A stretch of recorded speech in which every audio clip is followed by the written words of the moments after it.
हाँ तो guys, welcome back to my another video. आज मैं आपको बताऊंगा सेकंड पार्ट जो मैंने कल चैप्टर पढ़ाया था, the cell unit of life. उसका मैं आज दूसरा टॉपिक पढ़ाऊंगा, एन ओवरव्यू ऑफ सेल।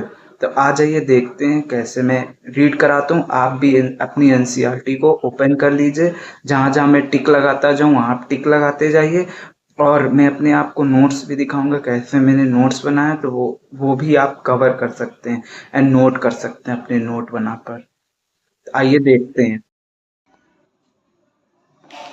देखिए, एन ओवरव्यू ऑफ सेल। कल तक हम लोग ने पढ़ लिया था cell, what is cell, cell क्या है, परफॉर्म कैसे करता है, वो सब मैंने आपको बता दिया, सेल थ्योरी बता दी थी।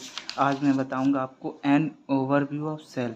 You have earlier observe cell in an onion peel and or human cheek. Cell under the microscope let us recollect their structure. अपने स्ट्रक्चर को वो रिकलेक्ट करते हैं। मतलब सेल क्या है? सेल से एक एक सेल ही होता है जिससे एक बॉडी बनती है। समझ में आया? The onion cell is a typical plant cell, has a distinct cell wall and its outer boundary and just within it is cell membrane. The cell of human chick have an outer membrane delimiting structure of the cell. Inside each cell is dense membrane bound structure called nucleus. जो human के अंदर cell है, उस cell को जो dense में membrane bound है उस स्ट्रक्चर को कहते हैं nucleus. This nucleus contain the chromosome. Nucleus जो अपने अंदर क्रोमोसोम रखता है, न्यूक्लियस के अंदर क्रोमोसोम ही होता है. Which in turn contain the genetic material, जो कि जेनेटिक मटेरियल या फिर जीनोम्स बन जाते हैं. DNA cells that have membrane bound nuclei are called eukaryotic, where a cell the lack of membrane bound nucleus are prokaryotes. In both prokaryotes and eukaryotes, cell a semi-fluid matrix called cytoplasm. इनके अंदर जो semi fluid मतलब आप materials मान लीजिए जो होता है उसको साइटोप्लाज्म कहते हैं. occupies the volume of the cell. The cytoplasm is the main arena of cellular activity in both the plant and animal cell. Various chemical reactions occur in it to keep the cell in the living state. Okay. Beside the nucleus, the eukaryote cells have other membrane-bound distinct structure and organelles like the endoplasmic reticulum ER. Okay. The Golgi complex, lysosome, mitochondria, microbodies, and vacuoles. The eukaryote cells lack such membrane-bound organelles. Ribosomes are non-membrane-bound organelles found in all cells, both eukaryotes as well as prokaryotes. Eukaryotes में भी ये सब organelles पाए जाते हैं, prokaryotes में. With the cell, ribosomes are found not only in the cytoplasm but also within the true organelles. Chloroplast in plants and mitochondria and on rough ER. Animal cells contains another non-membrane bound organelles called centrosome, which help in cell division. Cells differ greatly in size, shape, activities. For example, mycoplasma, the smallest cells are 0.3 micrometer in length, while bacteria. ये देख सकते हैं आप NCERT के diagrams हैं, इनमें आप एक बार नज़र मार सकते हैं. अब नीचे आ जाइए आगे पैराग्राफ में.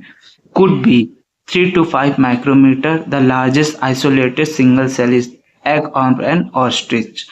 Among multicellular organisms, human red blood cells are about 7.0 micrometer in diameter. Nerve cells are some to the longest cell. Cells also greatly in their shape. They may be disc-like, polygonal, columnar, cuboid, thread-like, or even irregular. The shape of the cell may vary with the function and they perform. अब मैं आपको अपने notes दिखाता हूँ जो मैंने notes बना रखे हैं. ओके, ये देखिए, expectation of cell theory. Virus, acellular borderline of living and non-living. Bacteria, no cell defined nucleus. Togetherness, two organs, sorry. RBC, C tubes included. Okay. Rhizopter, 5 connected, multinucleated. Plant cell, onion cell जो होता है वो उसकी जो cell होती है outer most layer.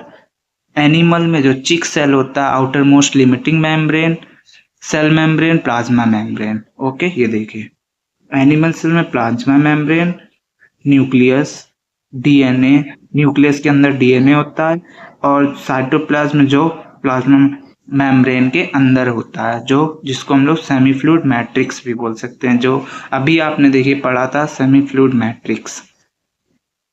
Main area site for chemical function, chromosome dividing cell.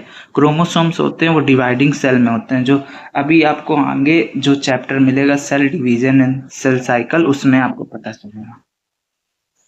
देखिए types of cell, mycoplasma, पिप्लो, pleuropneumonia like organism. Cell wall, बी bacteria. Smallest cell 0.3 in length, जो पीपीएलओ कहते हैं, जो प्लूरो न्यूमोनिया लाइक ऑर्गेनिज्म होता है, smallest cell है। बैक्टीरिया सेल 3.5 माइक्रोमीटर एवरेज होता है। Ostrich egg longest cell 17.5 into 15.0 centimetre होता है। आरबीसी राउंड बाइकॉनकेव होता है। Longest cell neuron and blue whale. Longest cell जो ह्यूमन की होती है, ह्यूमन की नहीं, एनिमल, न्यूरॉन और ब्लू व्हेल 10 to 30 मीटर। एक ह्यूमन की बात कर लें तो ह्यूमन में जो सबसे बड़ी लॉन्गेस्ट सेल होती है वो न्यूरॉन होती है। लार्जेस्ट सेल एक्स सेल होते हैं जो फीमेल्स में होते हैं। स्मॉलेस्ट सेल स्पर्म सेल होते हैं जो मेल्स में होते हैं। Shapes of cell depend on function of cell. Okay, जैसे कि मैं आपको डायग्राम में दिखाया था मैंने, यही है, depend on function of cells. जो फंक्शन होते हैं not fixed, they depend function, जो सेल होते हैं वो डिपेंड्स होते हैं अपने फंक्शंस में। एक होते हैं फिक्स्ड, एक होते हैं नॉट फिक्स्ड। जो नॉट फिक्स्ड है उसमें एमोइबा आता है, वाइट ब्लड सेल्स आता है। एमोइबा का कोई शेप नहीं होता, ये फिक्स्ड नहीं होता, कहीं भी किसी तरीके कहीं भी मिल सकता है, कहीं भी पाया जा सकता है। जो फिक्स्ड होते हैं वो न्यूरॉन होते हैं, इलांगेटेड सेल होते हैं, इनकी ब्रांच्ड आरबीसी होते हैं, बाइकॉनकेव राउंड होते हैं।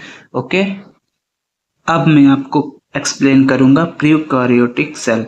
The prokaryotic cells are represented by bacteria, blue green algae, mycoplasma and PPLO.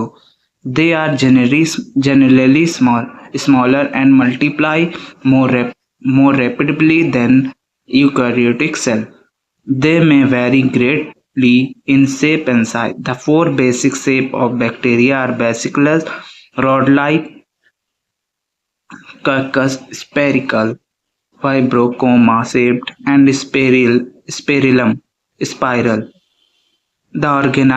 organization of the prokaryotic cell fundamentally similar, even though prokaryotic exhibit a wide variety of shape and function.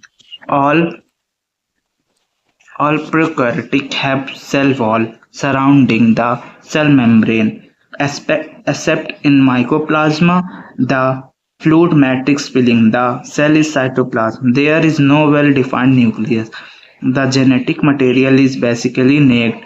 जो genetic material होता है वो basically उसके पास कोई काम नहीं होता, वो सिर्फ नंगा होता है। उसका काम आगे जाके होगा जब वो सेल डिवीजन सेल साइकिल होगा। Okay, in addition to the genetic DNA, the single chromosome circular DNA, जो सिंगल क्रोमोसोम होता है वो सर्कुलर डीएनए होता है। Many bacteria have smaller circular DNA, जो बाकी बैक्टीरिया होते हैं स्मॉलर सिंगल सर्कुलर डीएनए होता है। Okay, the plasmid DNA confers certain unique phenotypes character to such bacteria. One such character is resistance to antibiotics. In higher class, you will learn this the plasmid DNA is used to monitor bacterial transformation with foreign DNA. The nuclear membrane is found in eukaryotes. No organelle like one in eukaryotes are found in prokaryotic cell except for ribosome prokaryotics have something unique in the form of inclusions, a specialized differentiated from cell membrane called mesosome. The characteristic of prokaryotics, they are essentially enfolding of the cell membrane. अब मैं आपको अपने notes दिखाता हूँ। Notes में मैंने क्या किया उसमें आपको ज़्यादा अच्छे से आसानी से समझ में आएगा। प्रोकैरियोटिक सेल, ये देखिए मैंने एक प्रोकैरियोटिक सेल बना दिया। इसमें जो है ये जो निकला है ये घास टाइप का, इसको मीजोसोम, ये होता भी और नहीं भी होता है। इसकी जो ऊपर वाली लेयर होती है ग्लाइकोसाइल के कहते हैं, जो सेकंड लेयर होती है उसको सेल वॉल, जो लास्ट लेयर होती है उसको प्लाज्मा मेम्ब्रेन। और इसमें जो ये जो निकला होता है, ये जो लंबा सा, ये पीली कॉन्जुगेशन, और इसमें जो प्लाज्मिड होता है वो भी इसमें होता है और नहीं भी होता है। तो ये एक्स्ट्रा क्रोमोसोमल होता है, स्मॉल होता है, सर्कुलर डीएनए होता है, फिनोटिपिक होता है, फिनोटिपिक कैरेक्टर होता है like antibiotic resistance bacteria. Okay. इसमें और ये जो घास टाइप का जो लास्ट में होता है फिम्ब्रेमी एनक्रोज फेलेजिला कहते हैं। सन एनवलप जो होती है वो थ्री लेयर की होती है, जैसे मैंने बताया था ये 3 लेयर्स हैं। ओके। ग्लाइकोलाइक्स म्यूकोप्लाज्मिक सैकराइड, उसमें फंक्शंस होते हैं, प्रोटेक्ट करता है bacteria from host, okay, immune system. और जो दूसरा होता है उसमें इसमें 2 फंक्शन होते हैं, एक रिगिड एक लूज है सेल। एक कैप्सूल टाइप का होता है, ये स्लिमुलेटर होता है। सेकंड इसमें एडिशन होता है, प्रिवेंट्स एस्टियोसोन्यूट्रिएंट्स लॉस होते हैं। जो सेकंड वॉल होती है वो पेप्टिडाइक्लोगीन होती है, जिसको अमीनो एसिड और पॉलीसैकेराइड से बनी होती है। ओके।